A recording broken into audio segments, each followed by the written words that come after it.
Well, welcome back to another Dynodaze video. As you can see, a black EP3 Honda Civic TypeR. And this one today is having an ECU exchange and map. So we're going to run it in stock form, see what she's putting out, and then start tuning it. We'll list the mods in a bit, but let's make some noise.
Friday.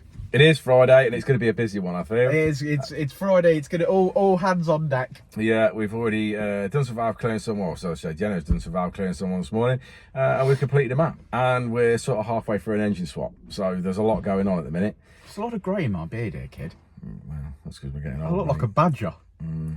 Badger Dan. Mm. Yes, so this one came in on 209, leaves on 220. It's got some mods. It's got the leaf heater on it. It's got a 4:1 Japspeed or Toyo Sports or something, and then maybe it says 2.5 inch on there. It's very raspy. Yeah, it says 2.5 inch on his paperwork, but the way it rasps, I would probably suggest it's a 2.25, but I could stand corrected there. And obviously the power, the level sort of suggests to me that peak it is as power. well. Peak power level suggests it is. Made a whopping 50 brake in the mid-range, made about 10 or 15 brake across the rest of the sort of platform, and then obviously towards the top end we obviously fill the exhaust up, we start to tail off, or it could just could be the air filter's not been serviced and it's blocked up. You know, it's that sort of thing, isn't it? You know what I mean? It probably could do with a little bit of maintenance. Generally with those sort of mods I'd expect to see around the 230 mark, so there's something going on somewhere. Yeah. But each car its own merit. We can only tune on what we've got. We can, and that's where we are, isn't it? Would you like to look at the graph? Come on then. Or do you want to talk about your feelings or something? No, I think I'm fine. Okay, let's do it. I've got too much to do. Have you? Okay. Yeah. Well, say it with me. Red line is as she came in, the blue line is as she leaves. There's a 50 brake horsepower gain in the mid-range there. Lowered VTEC somewhat, extended the rev range. Yeah, and we've got ourselves a finished peak power figure of 220 brake, which is 187 at the wheels. So there's another one in the bag, ladies and gentlemen. Like and subscribe and all that jazz. If you need any parts, like a better induction kit or anything like that, they're all on the Dynodaze website. So give us a shout if you need any help or advice. You can contact us on Instagram, Facebook, YouTube, or be old-fashioned and pick up the phone. We'd love to hear from you. Don't forget, there's a Honda meet here at Dynodaze last Saturday of every month. So there we go. We'll see you all on the next one, won't we, Rich? We will indeed. Before and I'll say it again. Life moves pretty fast.